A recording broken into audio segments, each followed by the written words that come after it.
सच्ची पौराणिक कथा। हिमालय की तपस्या।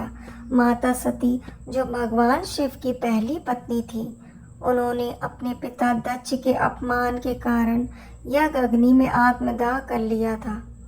इस घटना से भगवान शिव अत्यंत व्यथित हो गए। वे समाधि में चले गए और संसार से दूर रहने लगे।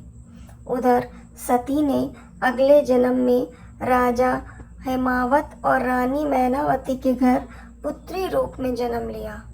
उनका नाम था पार्वती। पार्वती बचपन से ही शिव भक्त थी। उन्होंने दृढ़ निश्चय किया कि वे इस जन्म में भी केवल शिव को ही पति रूप में प्राप्त करेंगी। लेकिन शिव अब भी संसार से विरक्त होकर समाधि में लीन थे। देवताओं ने पार्वती से अनुरोध किया कि वे शिव को वापस संसार में लाएं, क्योंकि केवल शिव के विवाह से ही ताड़का और तारकासुर जैसे राक्षसों का अंत संभव था। पार्वती ने हिमालय पर्वत पर कठोर तप शुरू किया। हजारों वर्षों तक केवल जल, फिर केवल हवा और अंत में बिना किसी आहार के तप किया।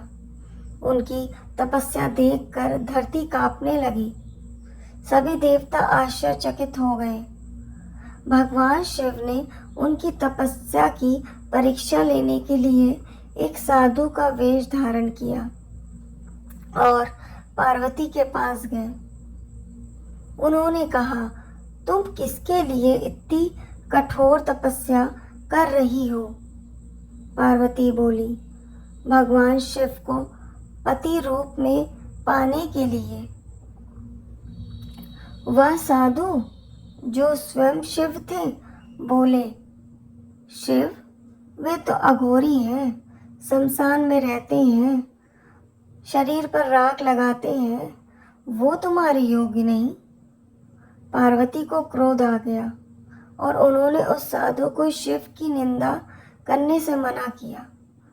तभी भगवान शिव ने अपना वास्तविक रूप प्रकट किया। शिव ने पार्वती की भक्ति, प्रेम और समर्पण से प्रसन्न होकर उन्हें स्वीकार किया। दोनों का विवाह हिमालय पर्वत पर संपन्न हुआ। सभी देवताओं, ऋषियों और लोगों ने इसमें भाग लिया। यह विवाह कायनात का सबसे पवित्र मिलन माना गया। शिक्षा। सच्चा प्रेम त्याग और तप से सिद्ध होता है। भगवान भी उस भक्ति के सामने झुकते हैं जो निस्वार्थ और अडिग हो।